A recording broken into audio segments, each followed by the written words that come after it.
Hello, and welcome back to our channel.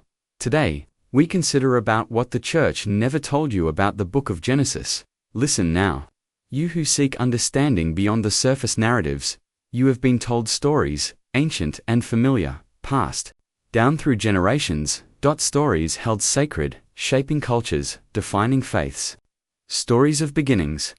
Stories attributed to the one Creator, the source of all. But what if those stories, as you know them, are themselves echoes, retellings of an even older, more startling history?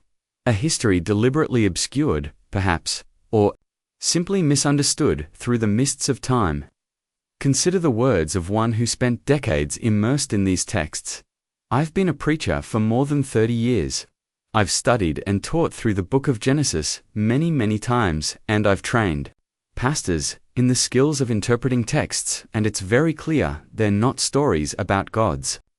They're stories about the powerful ones in the Bible and the sky people, the Anunnaki, in the Sumerian tablets. A bold claim, a challenging perspective, one that suggests the foundations of your most cherished beliefs might rest upon encounters of a different kind entirely. Encounters not just with the divine, but with powerful physical beings from beyond your world. Let us embark on an exploration of this possibility, examining the evidence, following the threads back to the dawn of your civilization. Our journey begins not in the ancient sands of Mesopotamia, but in the academic halls of late 19th century America. In 1896, a distinguished scholar named Nathaniel Schmidt faced professional ruin for 11 years. Colgate University had benefited immensely from his profound knowledge. Professor Schmidt was a master of Semitic languages, Hebrew, Aramaic, Coptic, Arabic, Syriac, and more. His courses were renowned, his scholarship respected. He was a leading figure in his field. Yet, despite this outstanding record, he was tried for heresy. His tenure revoked, his career jeopardized. Why? What heresy could this devout Christian, this ordained Baptist pastor, have committed? Professor Schmidt had done something groundbreaking, yet deeply unsettling to the establishment of his time. He had immersed himself in the recently deciphered texts of ancient Sumer, Babylon, and Assyria.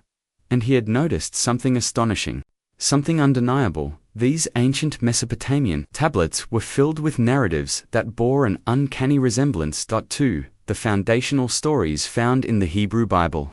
In the book of Genesis. Stories you know well, the creation of the first humans, Adam and Eve, their temptation and fall from grace in a primordial garden. The tale of Cain and Abel, the first murder, the account of a great world-covering flood and a chosen survivor, the divine limiting of human lifespan after the flood, the puzzling event at the Tower of Babel, scattering humanity.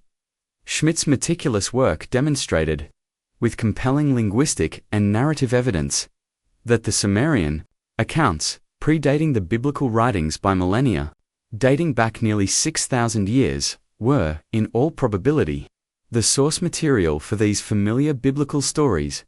The Genesis narratives appeared to be later, adapted versions of much older Mesopotamian traditions. Now, in the 1890s, this was a deeply problematic revelation. Consider the context. The established church was still reeling from the aftershocks of Charles Darwin's On the Origin of Species. Evolutionary theory challenged literal interpretations of Genesis creation. In response, new doctrines of biblical inerrancy and verbal inspiration were being forged, theological bulwarks intended to shore up the ship against the tides of scientific discovery and critical scholarship. Into this defensive atmosphere stepped Professor Schmidt. His findings suggested the Bible's foundational stories were not unique divine revelations, but were based on derived from somebody else's stories. Pagan stories, no less. This was more than an embarrassment. It struck at the perceived authority and originality of Scripture itself. It shouldn't have been such a shock. Perhaps, after all, both Judaism and Christianity trace their lineage back to a specific Sumerian family, the family of Abraham and Sarah. According to Genesis itself, Abraham and Sarah grew up, spent the majority of their lives in the sophisticated Sumerian city-state of Ur of the Chaldees. Genesis 11:28-31. They were immersed in Sumerian culture, Sumerian language, Sumerian traditions. So, when they migrated from embarking on their historic journey. Is it not entirely logical, indeed, expected, that they would carry with them the foundational stories they had known since childhood? The explanations for creation, the origins of humanity, the Great Flood narrative. These stories would naturally be woven into the bedrock of their family's identity, becoming the foundation stones for the culture, the religion, and, eventually, the sacred texts of their descendants. The presence of Sumerian narrative parallels in the Bible should therefore be unsurprising, a natural consequence of cultural transmission from the cradle of civilization. The Bible contains, in essence, summarized, adapted, theologically reframed versions, of the epic tales and origin myths that permeated Sumerian, Babylonian, and Assyrian literature. But here lies the true shock, the element that likely cost Schmidt his position, the element that challenges conventional understanding even today. According to scholars like Schmidt, and later interpreters like the speaker quoted earlier, the original Sumerian versions of these shared stories make no mention of a single, omnipotent, creator god. In the Sumerian originals, these are not primarily allegories of divine action. They are presented as historical accounts of humanity's ancestors interacting with another species, a powerful, advanced race they called the Anunnaki. Could it be? Could the familiar biblical stories of God, or Elohim, as we shall see, actually be retellings, perhaps filtered through generations of monotheistic interpretation, of humanity's close encounters with beings from elsewhere, extraterrestrials? The cuneiform tablets, holding these potentially world-altering secrets, have their own fascinating history. While known in fragments earlier, systematic discovery began in earnest from the 1500s onwards, as European colonial powers expanded their influence into the Middle East and began excavating the ancient mounds, the buried cities of Mesopotamia, modern Iraq, and surrounding areas. Over the following centuries, an astonishing treasure trove was unearthed. Approximately 200,000 clay tablets, possibly many more, were recovered from sites like Nineveh, Ur, Babylon, Nippur. These tablets were covered in strange, wedge-shaped markings, pressed into the clay when it was soft, then baked hard. Scholars of the day were initially baffled, divided. What were these intricate glyphs?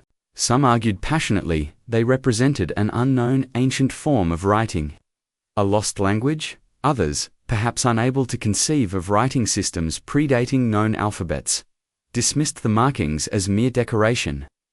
Intricate patterns with no linguistic meaning. For centuries, many of these tablets lay archived in museums and private collections, their secrets locked away, their stories silent.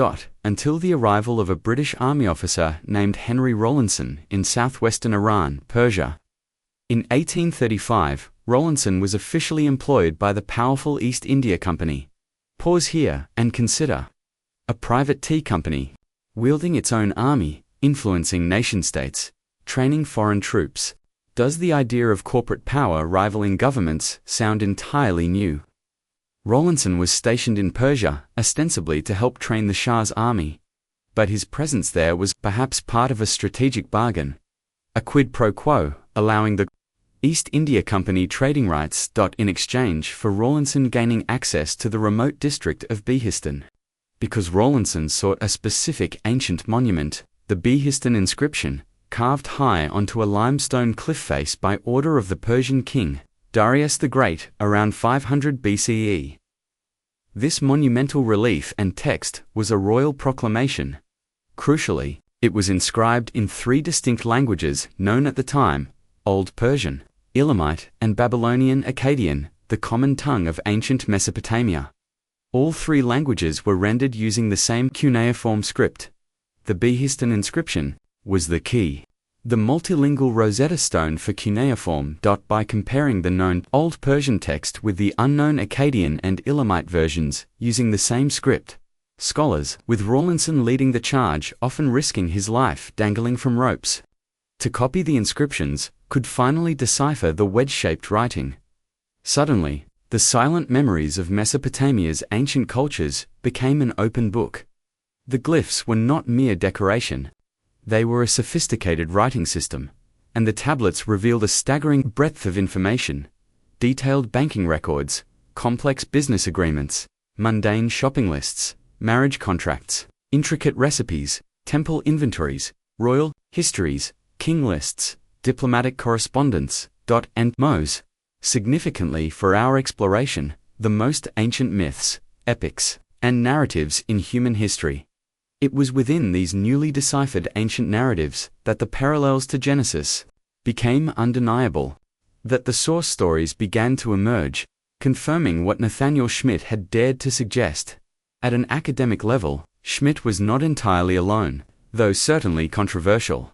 He was among a small but growing number of scholars in the late 19th and early 20th centuries, often associated with the Pan-Babylonian school of thought, who began confronting the Western world with this new, deeper layer of human history, suggesting Mesopotamian influence on biblical texts was profound. And yes, just to reassure you regarding Professor Schmidt's personal fate, shortly after being dismissed from Colgate, his reputation preceded him. He secured a new position at the prestigious Cornell University, where he served as Professor of Semitic Languages and Literatures for a remarkable 36 years. He did indeed land on his feet. His work, throughout his long career, continued to explore these connections, arguing that the cuneiform texts reveal our earliest recorded histories are not primarily about God in the singular, transcendent sense, but are about prehistoric humanity's contact with powerful, non-human beings, the Anunnaki. This interpretation gained significant popular momentum in the 20th century, largely through the voluminous writings of Zecharia Sitchin. Sitchin, beginning in the 1970s, pored over translations of the cuneiform texts and synthesized them into a cohesive dramatic narrative that captured the public imagination. He highlighted what he saw as the clear implications of the Sumerian stories. The Anunnaki were not gods in a purely mythological sense, but were a technologically powerful, advanced extraterrestrial species, who arrived on planet Earth hundreds of thousands of years ago, likely from a planet called Nibiru in our own solar system. Their purpose, according to Sitchin's interpretation of texts, like the Atrahasis epic, was primarily resource extraction, specifically gold, needed perhaps for their home planet's atmosphere. Finding the labor too strenuous, they decided to create a local workforce through genetic engineering. Using sequences of their own advanced genetic code, they hybridized and uplifted a pre-existing primate ancestor, early hominids, into Homo sapiens, creating modern humans in their image to serve them, primarily in mining operations. Sitchin strongly argued that the very name Anunnaki supported this interpretation. He translated it as Anunnaki, meaning those who from heaven to earth came, a literal description, he claimed, of their extraterrestrial origin embedded in their name. Now, it is crucial to acknowledge Zecharia Sitchin's background and reception. He was not a professional academic in linguistics or ancient history. He held a degree in economics from the London School of Economics and worked in commerce. He wrote for a popular audience, presenting his theories directly to the public. His books often lacked the rigorous referencing, footnotes, and cautious tone expected in academic publications. This approach drew significant criticism from mainstream academics. Linguists, historians often dismissed his work as pseudoscience, pointing out potential translation errors, selective interpretations, lack of peer review, and biases fitting his pre-existing narrative. They argued his methodology was flawed. Some critics specifically reject Sitchin's translation of Anunnaki. They contend that based on its usage in various texts, the word simply denotes princely offspring, nobility, or royalty. The rulers, the elite. The speaker, quoted at the start, addresses this critique. I'm not persuaded by that. It's not that that's not true that it can mean nobility, it's just a very partial answer. It's a very lazy explanation that simply doesn't ask enough questions. He argues that simply saying it means rulers avoids the deeper question: who were these rulers identified by this specific word? Why was this word associated with them? He returns to the etymological breakdown: Anu representing heavens, or sky. Ki, representing earth. Therefore, Anunnaki logically implies beings associated with both heaven and earth, those who came from the heavens to the earth.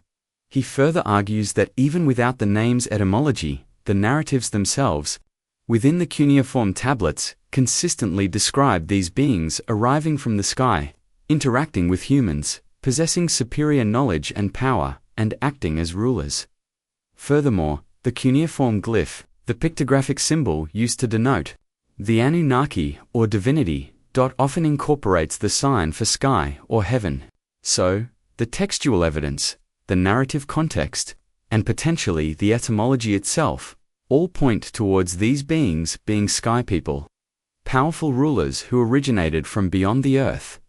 The term nobility might describe their status, but sky people describes their origin as depicted in the texts. This idea of initial non-human rule finds echoes across global mythologies. Many of the world's oldest cultures hold traditions claiming that governance over human society did not begin with human leaders, but was established first by superior beings, gods or divine entities, who ruled directly, for a time, teaching humanity the arts of civilization, before eventually handing over the reins of rulership to human intermediaries, kings, pharaohs, emperors, often claiming divine descent or appointment. Ancient Egyptian mythology, for instance, speaks of a golden age when gods like Ra, Osiris, and Horus ruled directly on earth before appointing human pharaohs. Similarly, the Hebrew Bible, while focusing on God's covenant, introduces King Saul as the first human king over the people of Israel, implying a prior period of more direct divine guidance or rule through judges. The Sumerian cuneiform texts align perfectly with this pattern. They explicitly name their first human king, Gilgamesh. But Gilgamesh is presented not as fully human.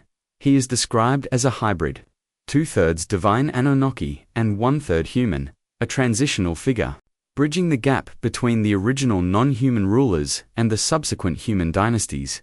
His name appears prominently on one of the most intriguing Mesopotamian artifacts, the Sumerian king list, among the vast trove of cuneiform tablets, the contracts, the recipes, the inventories. Archaeologists found several versions of what appears, at first glance, to be a dry, chronological record of successive kings and dynasties in Sumeria. The most recent entries on the king list seem plausible, recording reigns of sensible lengths: 6 years, 15 years, 36 years, comparable to known historical rulers. But, as the list reaches further back in time, before a catastrophic event, referred to as the Great Flood, another parallel with Genesis, the numbers become utterly astonishing. Defying all human norms, we read of dynasties lasting for tens of thousands of years.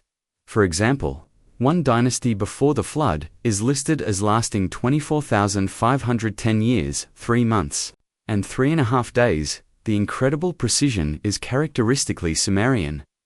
They invented Base-60 mathematics, giving us the 360-degree circle, the 60-second minute, the 60-minute hour. Precision was their hallmark. But what is staggering is that this dynasty of over 24,000 years was divided among no more than 23 kings, yielding an average reign of over 1,000 years each, and this is not an isolated anomaly on the list. The dynasty immediately preceding the Great Flood reportedly lasted 241,200 years, shared by only 8 kings. That's an average reign length exceeding 30,000 years per king. Some mainstream scholars attempt to dismiss these figures as purely symbolic, representing mythological concepts of immense power or divine favor, not literal time spans. Others suggest interpreting the units of time differently for the early sections, but these explanations struggle against the list's own internal consistency. It presents an unbroken record, using the same units of time, transitioning smoothly from reigns lasting tens of thousands of years to reigns lasting mere decades. The narrative presented by the king list itself strongly suggests a transition. It begins with non-human kings, the Anunnaki perhaps possessing vastly different lifespans, who then, after the flood, hand over rulership to human kings with familiar human lifespans. The elasticity in reign lengths points towards two distinct types of beings. Comparing their lifespans is like comparing the lifespan of a human to that of a mayfly. The Sumerian king list is not the only textual evidence cited in support of the Anunnaki hypothesis.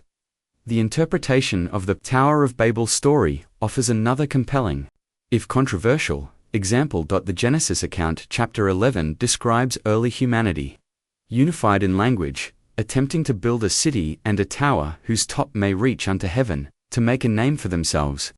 God Yahweh Elohim comes down, observes their ambition, and confuses their language to scatter them across the earth, halting the project.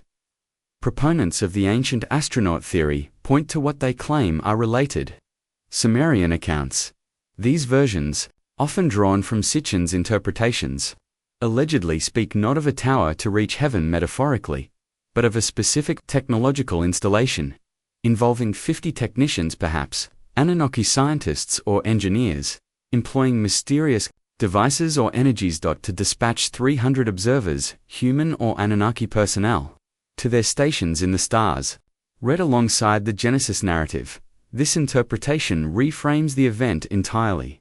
Babel was not just a tower of hubris, it was a sophisticated spaceport, a launch facility, perhaps even a stargate, providing the Anunnaki rulers and potentially human collaborators with rapid access to orbital stations or even other celestial bodies. The confusion of languages in Genesis is then reinterpreted not as a divine punishment for hubris, but perhaps as a deliberate action by a faction of the Anunnaki, maybe Enlil versus Enki in Sumerian lore, to sabotage the space program, prevent widespread human access to advanced technology, and maintain control by dividing humanity. This rereading transforms a familiar biblical story of human pride and divine judgment into a tale of extraterrestrial technology, space travel, and possibly internal conflict among the sky people. This brings us back to the crucial linguistic point raised by the speaker. The word Elohim in Genesis, as he states, he spent decades studying and teaching Genesis. Long aware of this linguistic anomaly. Genesis, particularly the early chapters, uses two primary Hebrew names when referring to the divine: Elohim, Yahweh, often translated as Lord, or sometimes Jehovah. Mainstream biblical scholarship often explains this through the documentary hypothesis, suggesting Genesis was compiled from different ancient sources labeled J-E-P-D. The J source preferring the name Yahweh, the E and P sources preferring Elohim. The final editor, S, combined these sources, resulting in the mixed usage. However, the speaker offers a different interpretation, focusing on the timing and meaning of the names themselves. Yahweh, he correctly notes, is the personal covenant name of God revealed much later to Moses at the burning bush, Exodus 3, centuries, even millennia, after the events described in Genesis 1-11, creation, Eden, flood, Babel, closing parenthesis. Therefore, the appearance of the name Yahweh in these earlier stories is an editorial fingerprint, cluing the reader that they are not reading the original, unadulterated accounts. The stories Abraham and Sarah likely brought from Sumer were originally Elohim stories. The later editor, asks likely, during the 6th century BCE, Babylonian exile, a time of consolidating Jewish identity and scripture, inserted the name Yahweh into these older narratives. The purpose? To reframe them theologically. To tell the reader, these ancient tales should now be understood as stories about Yahweh, the one true God of Israel. By using the later name, the editor signals both the theological interpretation and the fact that this is not the original wording. So, what about the original word, Elohim? This is where it gets fascinating. Elohim is grammatically a plural, noun in Hebrew, ending in im, while it can sometimes be used with singular verbs and refer to the single God of Israel, a plural of majesty, perhaps. It frequently exhibits plural characteristics in Genesis itself. Genesis 1:26. Then Elohim said, "Let us make mankind in our image. In our likeness, single quotes plural, pronouns used by Elohim. Genesis 3:22, and Yahweh Elohim said, the man has now become like one of us, knowing good and evil, single quotes again, plural. Genesis 11:7 Tower of Babel. Come, let us go down and confuse their language, plural action. Furthermore, the word Elohim is translated inconsistently throughout the Hebrew Bible, sometimes as God's singular, often as God's plural, referring to pagan deities, sometimes as angels or divine beings, sometimes as judges or human rulers. Even as spirits of the dead, when the medium of Endor sees Samuel arise, she sees Elohim coming up out of the earth, -1 Sam 28-13. Why this enormous elasticity? Why the plural form? Why the inconsistent translation? The speaker argues we must look at the root meaning. El signifies power or might. Elohim is the plural form, the powers or the powerful ones. He proposes that if you read Genesis, consistently translating Elohim this way, the text transforms. In the beginning, the powerful ones created the heavens and the earth, Let us, the powerful ones, make humans to look like one of us, We, the powerful ones, don't want them humans to become too much like one of us, Suddenly, the Genesis narrative, read this way, aligns strikingly with the Sumerian texts.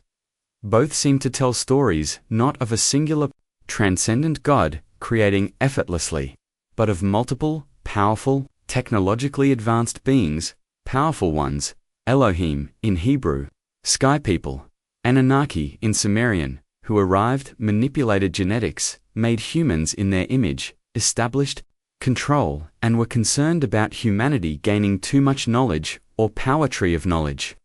Tower of Babel, Stargate. The stories confirm each other, revealing a potentially shared origin in actual historical events involving these powerful beings. But the obvious question arises, if these powerful non-human Anunnaki rulers existed, where is the physical evidence? Why haven't we found their remains, their advanced technology? This is a significant challenge to the hypothesis, and the speaker acknowledges it. He offers several lines of thought. Firstly, our understanding of ancient human diversity is rapidly expanding. Discoveries like Homo floresiensis, hobbits of Indonesia, the Denisovans, the Nesha Ramla Homo, the red-haired giants, legends in North America, the enigmatic elongated skulls of Paracas, Peru, all point to a more complex human family tree than previously thought. Perhaps, Anunnaki remains have been found but were misidentified, classified as anomalous humans, or simply didn't fit the prevailing paradigm and were ignored or archived. How would we definitively identify Anunnaki DNA without a baseline? Secondly, and more controversially, he suggests potential suppression of evidence. He cites the case of Gilgamesh's tomb. According to the prompt's speaker, German archaeologist Jang Fassbender claimed to have located the probable site near Uruk, Iraq, in 2003, protected by US troops during the invasion. The speaker implies DNA testing of Gilgamesh, the alleged hybrid king, would be definitive. Yet, he claims the official story is that after locating the promising site 16+ years prior, no further investigation has occurred.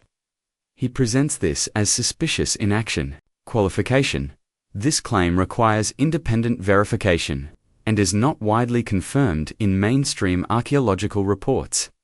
He raises a similar point regarding Queen Pwabi, or Pwabi Nin, a high-ranking Sumerian woman whose intact tomb was discovered by Sir Leonard Woolley in around 1927. Her remains and elaborate grave goods were recovered. Modern technology now allows for DNA analysis. Testing Sumerian royalty like Pwabi could potentially reveal non-human or hybrid genetic markers if the theory holds true. Yet, the speaker claims, There seems to be a reluctance. We've decided not to investigate any further to perform such tests. He implicitly asks, why? What might someone be afraid of finding? Qualification.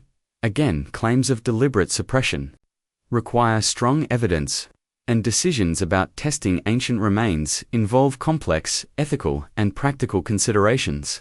While acknowledging the lack of definitive physical proof, the speaker uses these points to suggest the possibility of undiscovered evidence or even deliberate obfuscation. Finally, why would an advanced extraterrestrial species bother with Earth? Why interfere with human evolution, establish governance, teach civilization, only to later withdraw or recede into the background? The speaker proposes an analogy based on observed human behavior, colonization. He asks us to consider how human empires have operated throughout history. Initial contact and force, arrive. Demonstrates superior power, military, technological, establish dominance over the native population, resource exploitation, identify and extract valuable resources, land, minerals, labor, infrastructure and control. Set up systems for resource extraction and governance armies. Police, administration, education. Systems tailored to the colonizer's needs. Put the local population to work within these systems. Profit and benefit. Cream off the profits. Enjoy the benefits of the extracted resources and cheap labor. Sitting at the top of the newly imposed economic and social hierarchy, maintain control. Through a visible presence, governors, troops, transition to remote control. After a period, direct physical occupation becomes costly and inefficient. Train locals to manage the system's policing, administration, banking. Install local governors or leaders sympathetic to the colonizer's interests. Withdrawal of visible presence. Reduce or remove the occupying troops and administrators. Maintain control indirectly. Control the value of currency. Set commodity prices. Dominate international trade. Influence local politics through economic leverage or covert means. Enjoy the benefits from afar without the costs of direct occupation. This pattern, the speaker argues, from the Roman Empire to the British Empire and beyond, is how advanced human societies often colonize and control less developed regions. He suggests the Anunnaki may have followed precisely this template on Earth. The Sumerian texts read this way, describe their arrival, their establishment of power, their use of genetically engineered humans for labor, gold mining, etc., their teaching of civilization, writing, math, law, kingship, to manage the workforce, their appointment of hybrid or human kings, and their eventual withdrawal or apparent departure, perhaps leaving behind systems of control, economic, religious, that persist subtly even today. Could our own history of colonization provide the blueprint for understanding potential extraterrestrial interaction in our deep past? This rereading of ancient history, scripture, and myth is undoubtedly challenging. It asks us to question deeply held assumptions about our origins, our gods, and our place in the cosmos. It suggests that the veil between worlds might be thinner than we imagined, that beings we dismissed as myth might have been physical realities, that stories we revered as pure divine revelation might be layered upon older accounts of encounters with powerful ones from the sky.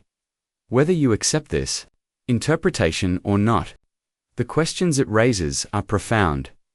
The parallels between Mesopotamian texts and Genesis are real and demand explanation.